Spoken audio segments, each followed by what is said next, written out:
Hello and welcome back to another episode of Beyond the To-Do List. I'm your host, Eric Fisher, and this is the show where I talk to the people behind the productivity. This week I'm excited to bring back John Meese. He has been on the show before. Last time we talked about how he basically eliminated social media from his entire life. Now, he has added back in, very strategically, some social media. We're going to get into that a little bit. But also, we're going to talk about his brand new #1 bestseller, Survive and Thrive: How to Build a Profitable Business in Any Economy, Including This One. And I know that title is a loaded title. There's lots of questions that stem from that. Like, really? In any economy, including this one? And doesn't this one always become a moving target depending upon when you're reading the book?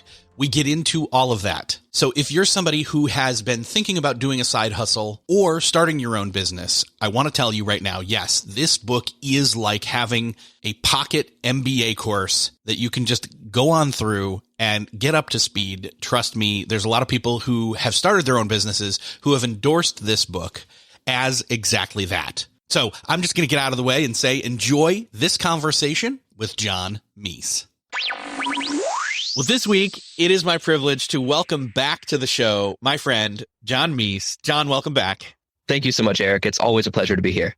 It's been a while since we've seen each other in person, but that's, mitigating circumstances, obviously. It's, I haven't been to Nashville since 2019, I don't think. So I barely have, but I live 30 minutes away. I will reframe and say Tennessee, but still, I haven't done one of my classic road trips to Tennessee in almost 3 years now. It's hard to believe. That's going to be remedied this year at some point. So, but last time you were on the show was late 2019. And the subject of that conversation was John Meese doesn't use social media for anything anymore and had great reasons why. And I still stick by that. And if you want to listen to that, I'll link that episode up in the show notes. However, I've seen you on LinkedIn recently. Yeah. And here's the thing, I don't think there's anything wrong with that. And I think if you're going to do business, I told somebody recently, they were like, oh, social media. And I'm like, you probably need to maintain at least a LinkedIn for professional use only profile and say, forget the rest. Is that your view here? What got you back off the bench doing social media? I don't think I can quote myself. I think I can quote myself with too much accuracy from that episode, which is hard to believe, almost 3 years old now. Yeah. But man, time flies. But honestly, my philosophy hasn't really changed. Which my philosophy then was that there is, and I actually talk about this in my new book. It's not the main focus, but there's a section of a chapter that talks about that. Is that there is a social media bias in marketing, where and I recognize also, Eric, that you depend on this professionally for this bias towards social media. But the reality is that when people think I want to grow my business, I want to become more well known, they look around at other people and they say, okay, well, what are other people doing? And they say okay, well, other people that are successful that I admire, they post on social media, they get likes and comments, and therefore they're successful. And so I'll do more of that. It's visible. What you can't see is you can't see how many people land on someone's website. You can't see how many people are on their email list. You can't see how many sales calls their team is doing on a daily or weekly basis.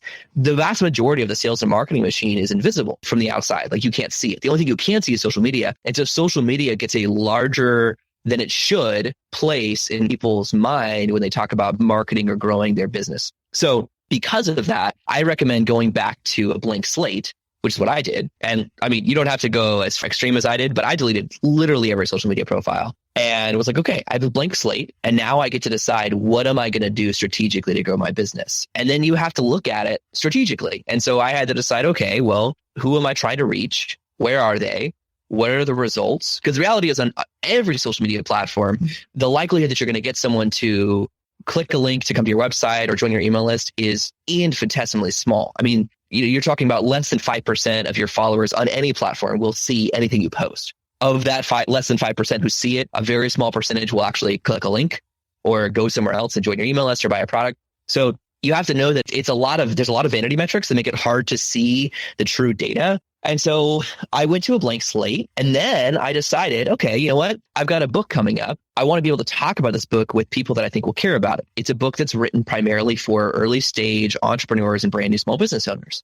So I said, okay, well, where are those people? And if you look, there's just LinkedIn used to be just sort of like the online resume, but it's not that anymore. Now it's the platform where CEOs and business owners spend most of their time as far as social media goes. And so I started a brand new profile. I used to have one.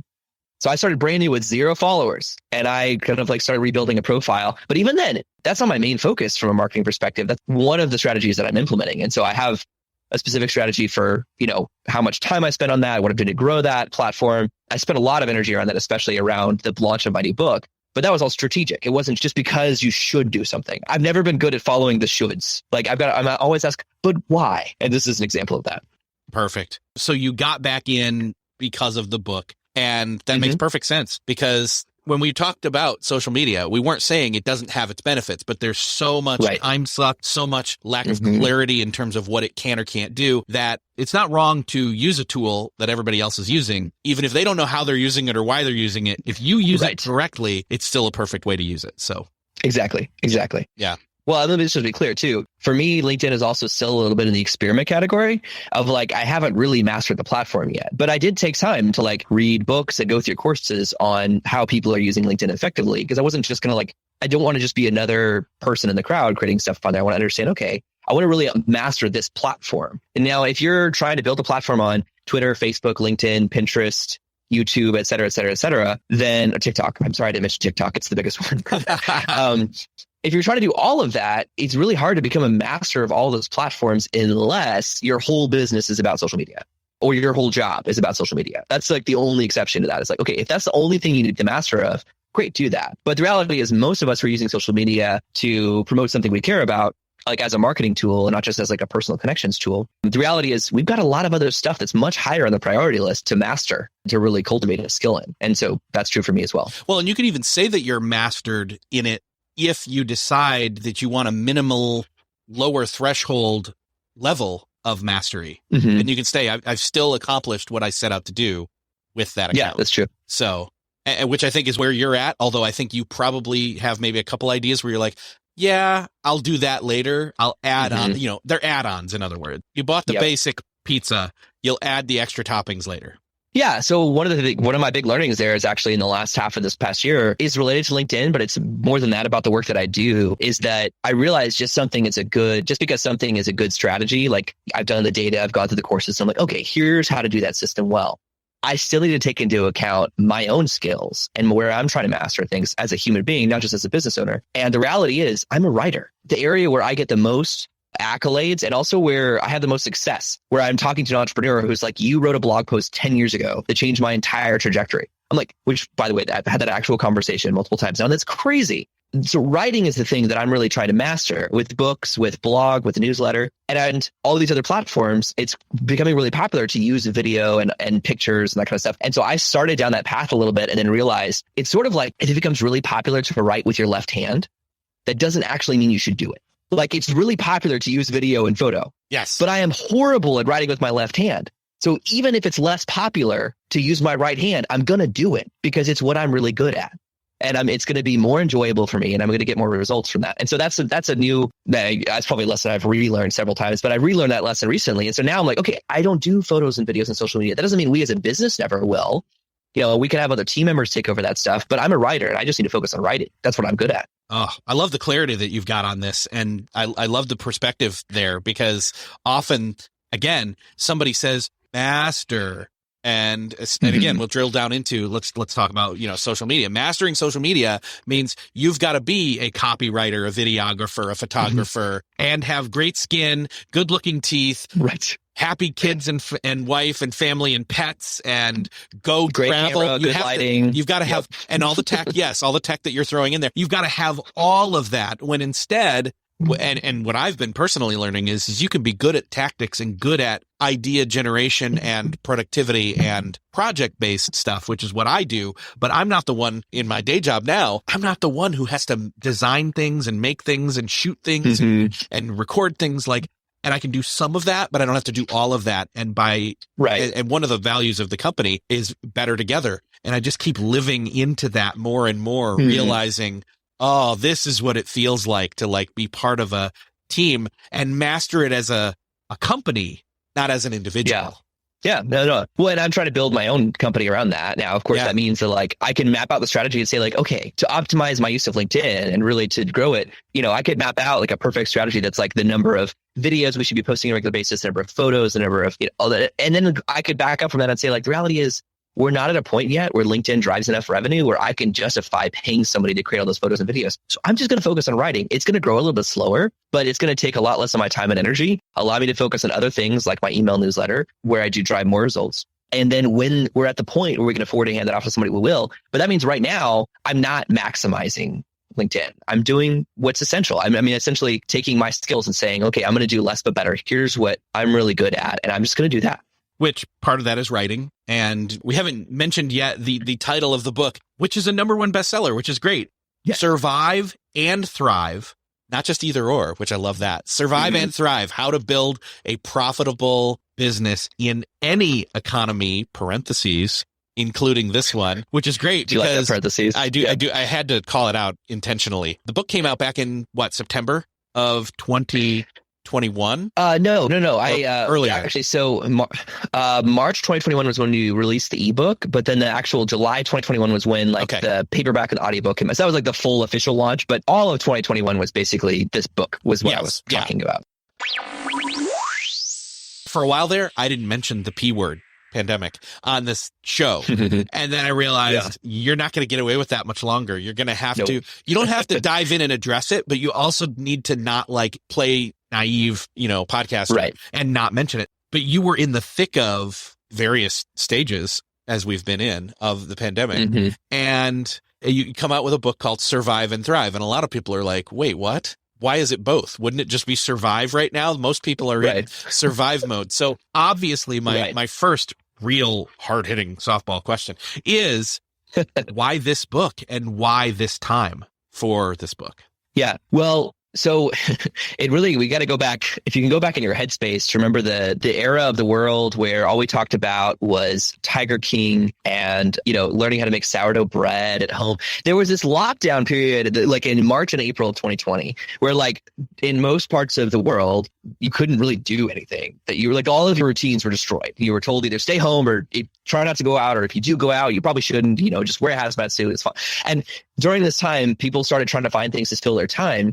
And I remember walking this sad walk from my house about a mile to a new co-working space that I had opened 58 days before lockdown, which was closed by executive order. But I walked into my, co-working space as the only person in the building and sat there in this empty building and was like, okay, this is not what we planned to do, but what am I going to do about it? I'm not content to just go binge Tiger King and learn how to make sourdough bread. First of all, I'm allergic to both gluten and yeast, so sourdough bread would just be a bad idea for me. But as I was looking out the window at walking around the square, actually I recorded this video walking around downtown Columbia, Tennessee, where I live, and all these businesses, it's so eerie. Every business is closed with a sign that's sorry, we're closed. It was just a ghost town. And I realized behind every single one of those doors is an entrepreneur with hopes, with dreams, with ambitions, with late nights and weekends they've been spent building up their stream with they're spending their savings, and their kids and their wife or their husband are sacrificing to let them do this. And I just started really just grieving that. Now, sure enough, by the end of the year, more than 200,000 businesses permanently closed in the US in 2020, more than usual. Some businesses close every year. 80% of businesses don't last 5 years. Yeah. But it was massive. And I looked at that and I said, we're in the middle of a crisis. This was during the lockdown. I was like, we're in the middle of a crisis that's just starting. And everyone's focused on the health crisis, which is a real crisis. But there's also I remember sending an email to my list that said, this is a triple crisis. There is a health crisis, but there's also a mental health crisis because we're all still going to be dealing for years with the trauma of this whole situation. And I'm not qualified to help with that, although I am an advisor in a mental health business that does help with that. And then the third crisis was that of an economic crisis. And I said, wait a minute, I'm a traditionally trained economist who's become this scrappy startup serial entrepreneur. Maybe that's something I can help with. That's what inspired me to write the book, is to say look, yes, we need to survive, but for the sake of entrepreneurs, we need to thrive, but also for the sake of the world, all the wealth that we appreciate, whether you're an entrepreneur or not, all the wealth and the technology and the lifestyle that you enjoy is because it comes from either one of two sources, the original creator or the creators who modeled after him. And there's only two sources of beauty and wealth in this world are entrepreneurs and God. And so, and I believe I do approach entrepreneurship as a spiritual experience for me of I'm creating in the image of the one that I'm created after. And so entrepreneurship is just, the whole world needs it to come back and recover. So I tried to throw my hat in and say, okay, well, I'm going to create a book that's a playbook to help you both build a profitable business in any economy, including this one. And so that's a long answer to your question of why survive and thrive, John? Yeah.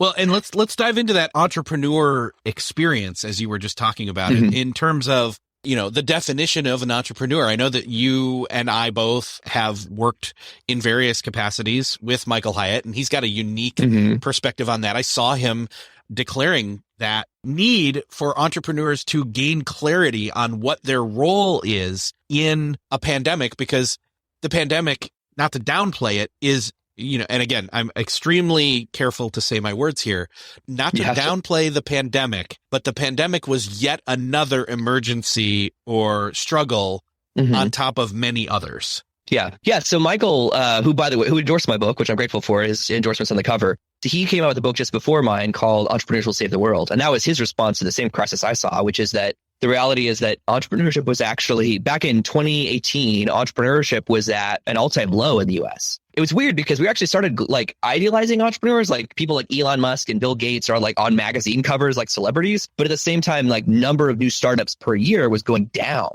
and was at like a 30 or 40 year low. And that's not good. Now, the good news here since then is that since the pandemic and since the quote great resignation, we've actually seen quarter after quarter record crashing and crushing records every quarter of number of new businesses started. So what I hoped would happen is what happened, which is that there would be this spring back from that lockdown and from that great reset, as the World Economic Forum called it, including people resetting their priorities around starting successful businesses. And so my book is just meant to be a tool to help make that possible. Whereas Michael's book, Entrepreneurs Will Save the World, is a great call to action. This is more like a how-to book that walks you through. One of the first reviews we got for the book is that it's a weekend MBA. And I thought, that's awesome. I wish I thought of that first. That's a great way to put it. Yeah. Yeah. And, to go to Michael's to paraphrase his quoting that, entrepreneurs are the problem solvers, and in any crisis, people have more problems, not less. So get to work. Right. Essentially. Exactly. Yeah. Our job is to solve problems. If there weren't problems, you wouldn't need entrepreneurs. Most people hear that word entrepreneur, or they hear the word entrepreneur with the front or back end cut off and then something attached to it syllable wise, Yeah. Which I'm going to pause there and then pivot and walk away. There's a lack of clarity as to an entrepreneur being a problem solver instead of just another label for business owner. Yeah. Entrepreneurs solve problems for a profit. That's like the simplest definition. And I think that the reality is that once you adopt that mindset, it changes your view, because there are some people who approach business who don't approach it as an entrepreneur. They're not trying to solve problems for a profit unless you count the problem of their own bank account. That's not what I'm talking about. I'm talking about looking around you and saying, okay, can you find some real people that you want to serve and find out what real problem that they have that you can help solve, and then create a real solution to that problem? Because if you can create a real solution to a real problem for real people, you have a business. Now, of course, then you have to figure out how to get them to know and care about the solution you have. You have to get them to actually buy it, make sure you manage your resources well so that you're actually profiting something at the end of the day. And all that stuff is stuff I cover in the book. But at its core, if you just take all that away, just look at the bones of a business, it's a real solution to a real problem for real people. Excellent way to put it. It's very concise. And it's for people that are thinking, okay, you know what? By the way, I want to call out this. I'm glad you said, quote, resignation earlier. I kind of hate the term, to be honest, because resignation to me is just quitting. It's passive, like I can't do this anymore. And I know that we can debate / argue / whatever, and I'm not going to. I just think, a lot of people were in a lot of stasis type scenarios prior to the pandemic, and then during the pandemic, it continued and the variables changed. And so they decided, well, there's one more variable that can change, and it's me being here. See ya. Right. And so I think a lot of those people, though, would be very beneficial in terms of adding not just your book to their library, but to their weekend MBA studying. So. Yeah. Well, I hope so, because the last study I saw was that a third of people who are quitting during this great resignation are quitting to start their own company. So I do hope they read this book and save themselves a lot of time and mistakes along the way. But even before that, so you like Gen Z, I don't fully understand Gen Z, but I have a sister who is part of Gen Z. My children, I believe, are also technically part of Gen Z. I don't fully understand that generation. I want to. I'm becoming like the older generation that I always, made fun of in past times. But one thing that's unique about Gen Z is that even before the pandemic, back in like 2018, I think it was a study that I read on this. It might have been 2016, but somewhere in that range. High school and college graduates, 50% of high school and college graduates were going into 1099 based jobs rather than W-2 based jobs, which at face value sounds like a tax classification. And you're like, okay, John, what does that mean? Like, no, it's a huge difference, because it means it's this shift to the gig economy, which we talked about for a long time. And it's the idea that like maybe instead of having these like full-time employment jobs where you just have like one client basically who owns you. Instead, what if you recognize that you're a business of one, rather than you're trying to be an entrepreneur and scale a product-based company, or whether you're just selling your services, you are a business of one. And you can have one client who pays you the majority of your livelihood. That's called a job. Or you can have multiple clients where you're a freelancer of some kind. And that's been a shift that's been happening for some time. And if you look at the economy as a whole, you would think it was a small segment of the economy even before COVID. But then you look at Gen Z and you go, wait a minute, 50% are going straight into 1099 jobs and just skipping the W-2 thing. That's big. And so I think that we'll continue to see that shift as the economy kind of reshuffles, as people reshuffle their relationships. Yeah. As they renegotiate or reconfigure is probably a better way to put it. Their portfolio of 1099s instead of their one solid W-2 that can go, completely disappear suddenly. So. Yeah. And I think it's actually better for business owners too. Now, plenty of business owners gripe about it. The term Great Resignation means that there's a lot of people who, you'll hear a line at a grocery store being like, all these people on their, unemployment checks won't take jobs. And it's like, well, no, you're offering to pay them $15 an hour to work crazy hours to wash dishes and cook over a hot stove and probably burn themselves. They just don't enjoy that. It's not really about whatever, other stuff is going on. But like in a lot of companies, being able to revisit your org chart and say like, okay, instead of hiring a handful of full-time employees, we're all generalists, we're going to hire specialists. Now you still need some sort of operations manager. You still need some employees, but instead you can you can hire a copywriter to just do copywriting, or a social media manager to just do social media. As a freelancer, instead of trying to create some sort of full-time role that's like a bunch of different things that we're responsible for, that was never really good for anybody. I think in the long run, it's good, but change is always hard. Back when Henry Ford revolutionized the Model T and an automobile started taking off, there's a technical term for it, but I don't remember their title. But there was this huge petition up in Congress because at the time, the largest unskilled labor job in America was going around and scooping manure off of streets. And they were like, if we switch to cars, what are we going to do with these couple 100,000 people who are employed literally picking up crap every day? Like they would just go through town and like clean the streets of horse crap. That was a real tension of the time of like, what do we do? How are we going to survive? Thankfully, we have found other ways to pay for our livelihood than just picking up crap. And that'll happen again in this new change. It's just the change itself. It's hard. Yeah. So speaking of picking up crap, kind of that reminds me of what we were talking about originally with social media and mastery. Well, okay. I wasn't going to go there. But it makes me think of that mastery where it's like, you hire the copywriter, you hire the photographer, you hire the, insert here, who is a craftsman of their trade of insert talent and, mastered skill here. But what if I am not one of those people? What if I am not yet a master of a single skill, but I still think of myself as a problem solver / entrepreneur / business owner? How do I start to go through your book and benefit from that? Sure. Well, it really all stems from not you, but who you're serving. And I think a lot of people, entrepreneurs, get stuck here because they think about like what, yes, at some level, you should probably think about the things that you care about, things you're good at, like as we talked about earlier. But you really have to start from looking at real people and what real problems they have that you can solve. We don't need somebody else to sell fidget spinners on Amazon. It's not a problem that you need to solve. Like nobody has the problem. Nobody goes to Amazon and man, there's only 10 different companies that sell fidget spinners that can deliver it by 4 p.m. today. Nobody has that problem. And so that's not a good business. Instead, you want to look for what are the real problems that people have that either is not solved or is not solved well. So my operations director and I were just ranting about education and the fact that like there's a lot of problems in the education world, just to pick one example. And so, okay, well, who actually has the problem? It's not the principals. It's not the, school directors. It's not the teachers even. The teachers do have some problems, sure. But the biggest problem in education right now is parents and children. Is the parents going like, man, I am not satisfied with what my kids their experience and what they're learning. And the kids are going, Mom, Dad, I will literally never use any of the stuff I'm learning in school in my life ever again. And the parents are saying, yeah, you're right, but you still have to go because I got to go to work. And so you've got to go somewhere. And like, that's a problem. That is a massive waste of time and money. So that's an example of where you could go and then look at the parents and the children and figure out, okay, what's the real problem? What are they trying to accomplish or achieve? And you could reverse engineer a solution, and that's your business. There are people doing this in real life of like rethinking both curriculums for homeschoolers. That's kind of like the, one of the many options. There's also tons of different private school options that are popping up that are trying to experiment with this, including hybrid models where it's like 2 days in the classroom, 3 days at home, Or there's even people within government who are trying to figure this out, where like in Tennessee, at least, I don't know if every state has this, but there's actually a virtual public school. You can enroll your kids in public school, but it's 100% remote. There's no campus. You're at home on a laptop, but there's teachers, and like there's teachers in this curriculum, just like you would in other public school. It's just at home. So there's different ways that people are experimenting and solving this problem, but honestly, it's not solved. It's a massive problem, and there's a lot of people who care about it. And so that's an opportunity for you to say, okay, well, now I need to sit down with some parents and find out, what do they care about? And when you start talking to parents, you might realize, okay, maybe I said parents, maybe it's actually a specific segment of parents. Maybe it's actually entrepreneurs. Maybe, just as an idea, entrepreneurs who have kids are some of the most critical of the education system.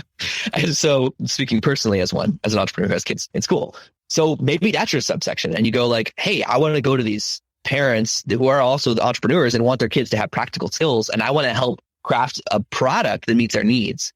That's a business that you get excited about. Well, and I think the other thing that might be an obstacle to most people when they start to look at this peripheral of there's a problem that is in need of solving. Oh, wait, somebody else has already solved it. Don't take that as first value, because in your platform university days, one of the things that was said a lot was just because somebody else is already out there talking on the same topic or creating content on this same thing, or in other words, your niche is already filled. No, it's not, because you haven't yet brought your voice to it. And so if we apply that over to this, somebody else's solution may not be the solution for everyone with that problem. You may have a unique insight into a better solution that will fix the problem for people that have not yet been served yet. Yeah, your niche is not really saturated until it's been commoditized. And that's a very nerdy way to say something I'll explain. But a business becomes commodity focused when the only thing that matters is price. Fidget spinners is a great example of that, just because I mentioned them earlier. Of like, there was the fad where everybody was into fidget spinners, and there's a lot of people who have warehouses full of 10,000 fidget spinners because they thought, this is it. This is my day. This is my chance to cash in on this big thing. Well, it turns out pretty quickly that there's so many people selling it that if you're going to buy a fidget spinner, you don't really care where it comes from. All you care is which one's the cheapest one that's not going to break. That's a commodity-based industry. The same thing is true for oil, for gas, for, I guess those are kind of the same thing, but for lumber. I mean, there's commodity-based businesses. That's a whole different, I don't know how to teach you how to succeed in commodity-based business. That's not really entrepreneurship. That's more like just smart operations and arbitrage. And so when you're talking about solving a problem, look around and say like, okay, well, what are people asking when they're trying to solve this problem? Fitness is a great example of a niche that lots of people are trying to solve. You could throw a stone and hit 5 people who want to improve their health. That would all be very mad that you threw a stone at them. But that's not the point. The point is that it's not really solved. Like, you've got to find out, like, hey, well, what's the real problem that needs to be solved? What's the real problem that's keeping someone from achieving their health? And that takes actual conversations with real human beings. And that's, by the way, why I say real people, is because lots of startups will create a company based on imaginary people.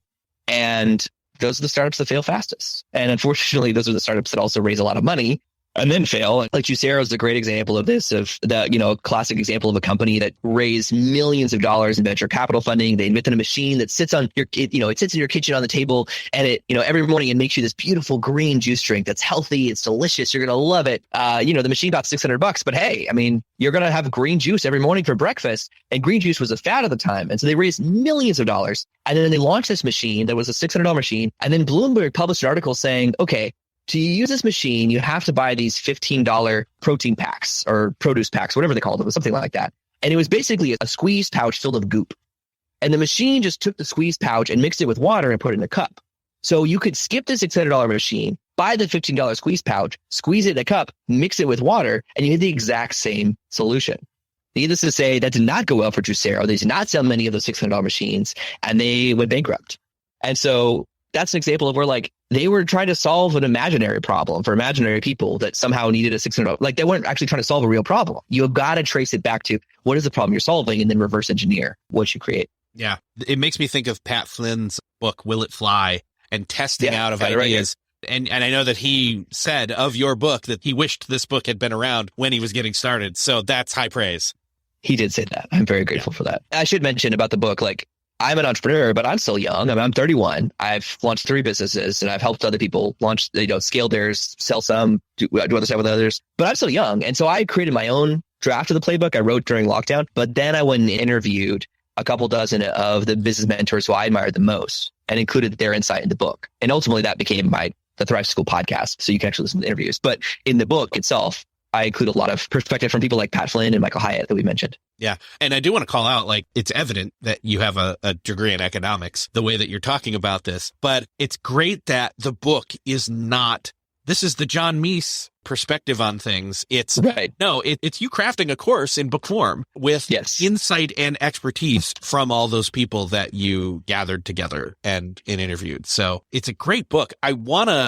Thank you. I'm trying to think of what else, without diving too much more into the book and giving it away, which, I always give it away. Yeah. Actually, if you come to, I own a physical entrepreneur center, co-working space in Columbia, Tennessee. If you come here, I literally will give you one for free. I just did that to somebody this morning. But most people won't do that. So I give it away for $1. So I think that's as close as I can get. Well, you've now said that, so that's on record. And and in fact, that'll be the audiogram that I'll pull out and promote the episode. Just kidding. But it's great to see. I mean, you've done your research and you've lived it out in terms of the identifying of the problem for entrepreneurs, which is to have them identify the problems of their people that they need to solve the problem for. I really think that this is, again, evergreen and timely, which, how do you do both those things at the same time? That was the goal. Right? Yeah. That was the goal. I'm going to have a second edition of the book come out in the next year, but honestly, very little of it's going to change. It's not like I'm going to rewrite the whole book. It's just that when I wrote it, it's very much like in the middle of COVID. But honestly, only the introduction. Because when you get into each of the chapters, I don't even really mention. It's kind of like the introduction sets the stage, and then everything else is like, okay, this is timeless. This is stuff that can work in any economy. But I am still working on a second edition because there's some things I want to add. I think this is something that I hope this is really helpful. Like I didn't write the book to make a bunch of money. That's not why I recommend anybody write books. It's a lot of work. You don't get paid a lot, but it's something that I think that, it can spread, that it can help people. And that's what I want. Books have done a lot to impact me and help me kind of become who I am. And I hope this book does the same thing for other people. Yeah.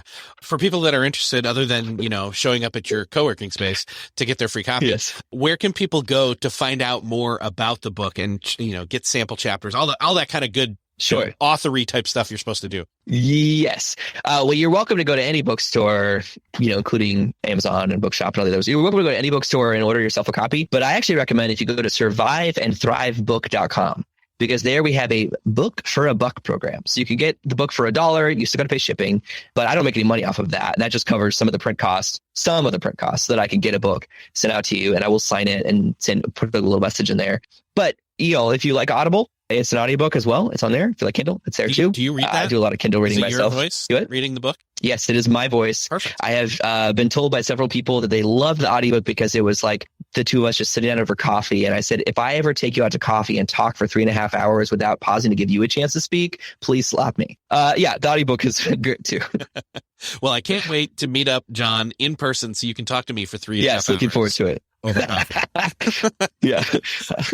I might let you get in a word. We'll see. Yeah, we'll see. John, it's been great talking with you. Obviously, you'll be back in the future. I can't wait to see what you do next. Can't wait to see you in person. But thanks so much for being here. It is my pleasure, Eric. And please keep up the good work. Well, that's another podcast crossed off your listening to-do list. I hope that you enjoyed this conversation with John Meese. I know I always enjoy hanging out with John Meese and talking to John Meese. We've had a bunch of times where we've seen each other in person down in the Nashville area. I can't wait to get back down there again. This was a great substitute for now, but I hope to see him again soon and talk to him again soon. Trust me, this will not be the last time he has been on this show. If you enjoyed this conversation, consider sharing this episode with somebody you know needs to hear it. Maybe you know of somebody who needs to survive and thrive, or grab the deal of grabbing this book for $1, like John suggested. I've linked up to everything that's possible to do that with in the show notes. You can find those at beyondthetodolist.com. That's also where you can hit the share button to share this, or click the share button in your podcast player app of choice where you're listening. Thank you so much for sharing this episode. Thanks again for listening, and I will see you next episode.